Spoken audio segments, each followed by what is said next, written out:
आज दिन भर उत्तर प्रदेश उत्तराखंड के आईएएस आईपीएस अफसरों से हम कोरोना काल में उत्पन्न हुई आपदा और कानून व्यवस्था को लेकर सवाल जवाब कर रहे हैं और मंथन इस बात पर कर रहे हैं कि प्रशासन के पास इस आपदा से निपटने और सिस्टम में एक्टिव जालसाजों पर शिकंजा कसने के लिए फौरी तौर पर क्या कुछ प्लान है।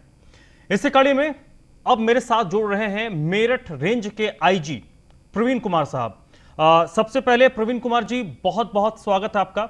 आपने वक्त निकाला सर, बहुत बहुत उसके लिए आपका आभार। सबसे पहला जो मेरा सवाल आपसे है, being up in a professional, आप आईजी हैं तो मैं मान के चल रहा हूं कि 20-25 सालों का आपका अनुभव कम से कम होगा।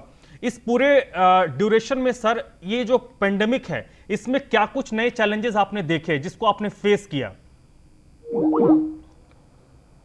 देखिए, दोनों ही हमारे लॉकडाउन के जो फेसेस थे, इनमें पुलिस ने अपनी भूमिका का निर्वहन किया है। जहां पहले में हम लोगों ने किस तरह से लोगों को ज्यादा सख्ती का प्रयोग करते हुए, क्योंकि वहां पर सिचुएशन थी, लोगों को लॉकडाउन की पहली बार रूबरू हो रहे थे, साथ ही साथ हमारा जो लेबर माइग्रेशन के इश्यूज थे, लोगों को खाने के संकट ज्यादा आ रहे थे, वहां पर पुलिस की अपनी भूमिका थी। जहां एक तरफ सख्ती करनी थी, वहां मानवीय पक्ष भी था। यहाँ दूसरा पहलू जब आया, दूसरी जो वेव आई, इसमें चूंकि संक्रमण बहुत तेज था, तो हमको बहुआयामी चुनौतियों का सामना करना पड़ रहा था और हम लोगों ने इसको, सभी लोग अभी भी लगातार उसको कर रहे हैं। हमें पहले अपने आप को सुरक्षित रख करके लोगों की सुरक्षा के लिए मुस्तैद बनाना था और उस पर हम लोगों ने कार्रवाई करी भी। साथ ही जो ऑक्सीजन की कमी का एक मंजर प्रस्तुत हो रहा था, उसमें हम लोगों ने, जो कालाबाजारी करने वाले लोग थे, जो इस स्कैर्सिटी में कभी कभी पैनिक होकर के ऑक्सीजन को होल्ड करने की बात करते थे, उन सब पे हम लोगों ने अपनी प्रभावी कार्रवाई करी। लोगों को बताने की कोशिश भी करी कि आप इतना पैनिक मत होइए, और साथ साथ में जहां इन्फोर्समेंट की रिक्वायरमेंट थी वहां पर इन्फोर्समेंट कराया गया। पूरे मेरठ रेंज में 763 ऑक्सीजन सिलेंडर्स जब्त कराए गए और लगातार हम लोग इस प्रक्रिया में हैं। न सिर्फ जब्त कराए गए बल्कि उनको रिलीज करा करके जो नीडी लोग थे उनमें बंटवाने का काम किया गया। इसी प्रकार से जो दवाओं की स्थिति थी, वहां पर भी हम लोगों ने अपना काम किया।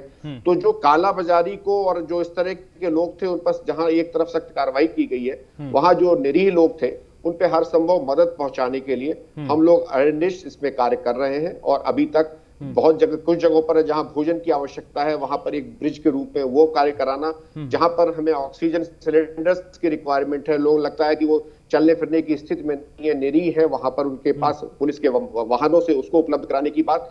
और जहां पर जो लोग इस आपदा में किसी प्रकार से अपने को फायदा क्रिएट करने की कोशिश करते हैं, उनके खिलाफ सख्ती से कार्रवाई करना, और उसके लिए हम लोग पूरी तरीके से मुस्तैद हैं और आगे भी कार्रवाई कर रहे हैं।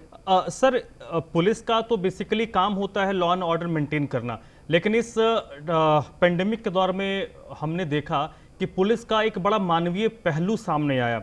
मसलन कई जगहों पर तो पुलिस वालों ने बाकायदा मुखाग्नि दिया, जब अपनों ने मुंह मोड़ लिया, आस पड़ोस के लोग सामने नहीं आ रहे थे। तो ये क्या मैसेज आईजी साहब की तरफ से पुलिस वालों को रहेगा कि लॉ एंड ऑर्डर तो चलिए मेंटेन हो ही जाना है, लेकिन आपके पास एक मौका है अपनी पूरी एक छवि को उभार कर जनता के सामने रखने के लिए कि भाई हम भी आपके ही घर के अंग हैं और हमारा एक पहलू ये भी है? नहीं, देखिए, ये एक आपदा का अवसर है और आपदा के अवसर पर हमको अपना सर्वस्व न्यौछावर करके अपना कर्तव्य को पूरा करना है। संप्रभुता की निशानी के रूप में यदि हमारे पास अशोक की लाट है, यदि हमारे पास अशोक का स्तंभ है, तो निश्चित तौर पर एक जिम्मेदारी बहुत बड़ी है कि आंतरिक संप्रभुता पर इस तरह से जो आपदा का समय है, इस पे हम कैसे अपनी भूमिका निर्वहन करें। जितने लोगों के आंसू पोंछने का कार्य है वो अधिक से अधिक कर सके।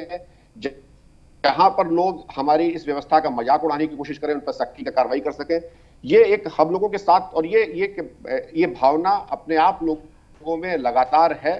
हमारा काम, हम लोगों का वरिष्ठ स्तर पर काम ये है कि हम लगातार अपने जवानों का हौसला अफजाई कर सकें, करते रहें, और जहां जहां पे लोग अच्छा कार्य कर रहे हैं वहां पे उनकी पीठ थपथपाने का कार्य करें। और जहां पर हमारे ऐसे लोग समाज में हैं जो कि समाज के कलंक के रूप में काम कर रहे हैं, उन पे जो लोग सख्त कार्रवाई करते हैं उसका भी हम लोग पुरजोर तरीके से समर्थन करें। तो हमारे दोनों पहलू हैं। हमें जहां पर ऐसे लोग जो कि इस व्यवस्था का फायदा उठाने की कोशिश करते हैं उन पर सख्त कार्रवाई, और ऐसे लोग जिन्हें पूरी शासन की तरफ से जो सर्वोत्तम सुविधाएं उपलब्ध कराई जा रही हैं, उसमें एक बेहतरीन सेतु के रूप में पुलिस का कार्य हो और वो व्यवस्थाएं वहां तक पहुंच जाएं, विकास के एक छोर के आखिरी पर खड़े हुए इस आदमी के पास। तो ये हम लोगों की जिम्मेदारी रही है और उसको निश्चित तौर पर एक मानवीय संवेदना के साथ अपने कर्तव्य का निष्पादन कर रहे हैं। इसके साथ सर एक ब्लैक मार्केटिंग की बड़ी प्रॉब्लम है। मेरठ रेंज की हम बात करें तो ब्लैक मार्केटिंग को कंट्रोल करने के लिए, उस पर अंकुश लगाने के लिए, आम लोगों को आसानी से दवाइयां, वैक्सीन वगैरह मिल जाए, इसको लेकर पुलिस ने क्या कुछ पहल की है, वो अगर आप कुछ शेयर कर पाएं। देखिए, हम लोगों ने अपने जो भी हमारा इंटरनल विजिलेंस सिस्टम था उसको हमने सुदृढ़ किया है। हमने आईएमए के डॉक्टर्स के साथ में लगातार संवाद बनाया है और उनसे बताया है कि आप लोगों को अपने हॉस्पिटल के अंदर के सिस्टम को भी मजबूत रखना है, क्योंकि कई जगहों पर हॉस्पिटल के जो आपके सबऑर्डिनेट स्टाफ हैं वो लालच में आ जा रहे हैं और वो इस तरीके की चीजें कर रहे हैं। इसके अलावा कुछ एक बाहरी तत्व है, उनके साथ इस तरह की सिचुएशन आई है, वहां पर हम लोगों ने कार्रवाई करी है। इस पूरे प्रोसेस में हम लोगों ने 22 मुकदमे कालाबाजारी के बड़े बड़े दर्ज कराए हैं पूरे रेंज में, जिसमें हम लोगों ने 75 इंजेक्शन थे जो रेमडेसिविर के, वो कराए थे। हमने लगभग 800 ऑक्सीजन सिलेंडर, जो कि पहले 763+ और ये सारी चीजें हम लोग करते जा रहे हैं। और फिर ये केवल एनफोर्समेंट नहीं है, जैसे ये बरामदगी हो रही है, न्यायालय से इसको इजाजत ले रहे हैं, न्यायालय से इजाजत लेकर के इनको नीडी पर्सन में डिस्ट्रीब्यूट करा रहे हैं। हमने पुलिस के हॉस्पिटल्स भी जो तैयार कराए हैं वो सिर्फ इसलिए कि जो पुलिस से जुड़े हुए लोग हैं वो भी इसको शायद कर सके, और जब कंटिजेंसी में अगर कहीं ऑक्सीजन सिलेंडर या किसी L2 या किसी ऐसे हमारे हॉस्पिटल की रिक्वायरमेंट होती है तो फॉर द टाइम बीइंग हम उसको वहां पर रख सके। तो कुल मिलाकर के दोनों चीजें, इन्फोर्समेंट पे हम लोग काम करें और साथ साथ में इन्फोर्समेंट के माध्यम से जो चीजें हमें हासिल हो सकती हैं उसको हम नीडी लोगों में डिस्ट्रीब्यूट कराने की कार्रवाई लगातार कर रहे हैं। और इस पर लगातार जो हमारे अच्छे लोग हैं उन पर हम उन्हें प्रोत्साहित भी कर रहे हैं। सर एक बड़ी प्रॉब्लम जो आम लोगों को फेस करना पड़ रहा है, इसको लेकर हमने एक स्टिंग भी किया था, जिसमें हमने ये देखा कि कई सारे जो अस्पताल हैं वो ओवर चार्ज करते हैं। हालांकि पुलिस का डायरेक्ट रोल तो यहाँ पर नहीं है, लेकिन फिर भी इस तरीके के जो हॉस्पिटल्स हैं, नर्सिंग होम हैं, जो आपदा को अवसर के तौर पर देख रहे हैं, उनको आईजी रेंज मेरठ की तरफ से क्या कुछ मैसेज होगा? देखिए, इसमें दो चीजें हैं। सबसे पहले तो हमारी तरफ से हम लोगों ने अपने तरफ से जो गूगल मीट्स के माध्यम से, वर्चुअल मीटिंग्स के माध्यम से सभी डॉक्टर से बात करके ये संदेश पहुंचा दिया है कि इस प्रतिकूल समय में हम लोगों को अपने एक पॉजिटिव रोल अदा करना चाहिए, इसमें हमें फायदे के दृष्टिकोण से कतई नहीं देखना है। ये तो रहा डॉक्टर्स की बात, और उनको सीधे सीधे स्पष्ट रूप से मैसेज भी दे दिया गया है। गवर्नमेंट की मंशा को भी वहां बता दिया गया है। बावजूद इसके कहीं पर भी कुछ शिकायतें आती हैं तो फिर हम लोगों ने सीएमओ से और सभी लोगों को इस बात में कहा है, और कॉमन मैन से हम लोग भी टच में हैं कि अगर किसी तरह की इस तरह की शिकायत आएगी तो हम लोग इसको जो हमारे डिस्ट्रिक्ट की मेडिकल टीम है उससे उसको रिव्यू कराएंगे, और अगर कहीं पर ज्यादती कहीं दिखती है तो निश्चित तौर पर आम लोगों की सुविधा के लिए हर संभव कदम उठाते रहेंगे। इसमें कई प्रकरण ऐसे आए हैं जहां पर हम लोगों ने इसमें मध्यस्थता भी करी है, और मैंने इसलिए कहा कि लेकिन डॉक्टर्स से वार्तालाप जो हुआ है, जो संवाद बनाया गया है हर पूरे रेंज में, उसके बहुत सकारात्मक परिणाम आए हैं। और लेकिन ये अभी कार्य ऐसा है जिसमें आगे भी लगातार सतर्क दृष्टि बनाए रखने की आवश्यकता होगी, और जिसके लिए हम लोग मुस्तैद हैं। सर इसमें एक और पहलू ये भी है कि एक तो हम कोविड से लड़ ही रहे हैं, अब उसमें से ब्लैक फंगस ने दस्तक दे दी है। ब्लैक फंगस के जो दवाइयां हैं उसकी भी कालाबाजारी की बात आ रही है। कई बार तो एक दो जगह मैंने ये भी खबरें पढ़ी कि लोग उसकी भी नकली दवाइयां बना रहे हैं। रेमडेसिविर की नकली दवाइयां बनी, कई जगहों पर पुलिस वालों ने कई लोगों को गिरफ्तार भी किया, कई सारे गिरोह का भंडाफोड़ हुआ। लेकिन अब ये जो नया एक चुनौती हमारे सामने आया है ब्लैक फंगस के तौर पर, हम ये देख रहे हैं सर कि उसकी भी कालाबाजारी के साथ साथ नकली दवाइयां आ रही हैं। तो इसमें दो चीजें होती है, एक तो लोगों को जागरूक करना कि भाई आपको कहां से वो दवाई लेनी है, उसमें एक बड़ा रोल हो जाता है। दूसरा ऐसे लोगों को ग्रैब करना।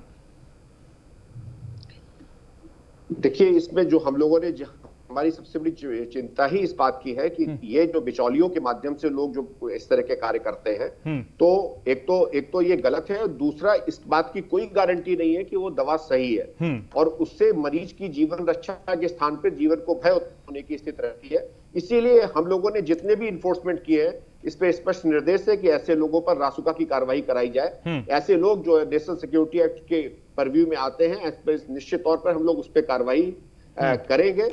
लेकिन आपके चैनल के माध्यम से लोगों से कहते हैं कि हम की शासन की तरफ से हम लोगों ने पर्याप्त व्यवस्थाएं कर रखी हैं, और निश्चित तौर पर वो जो ड्रग इंस्पेक्टर्स हैं और जो हमारे संसाधन पूरे लगे हुए हैं सीएमओ ऑफिस के माध्यम से, हम लोग इस पर पूरी तरह से सतर्क रहेंगे।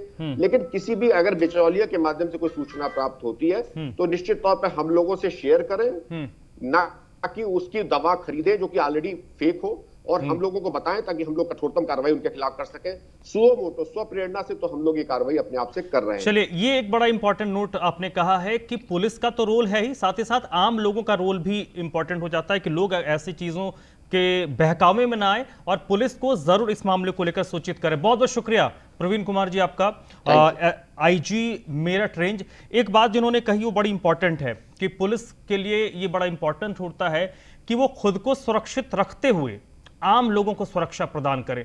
यहां पर इस पेंडेमिक में यह बड़ा इंपॉर्टेंट हो जाता है कि आपको खुद को भी सुरक्षित रखना है। और आखिर में जो जाते जाते उन्होंने एक बात कही है कि सिर्फ हम पुलिस वालों पर ही सारा भार नहीं डाल सकते, हम यहां पर हमको यह भी देखना है कि हम भी पुलिस की एक आंख बने।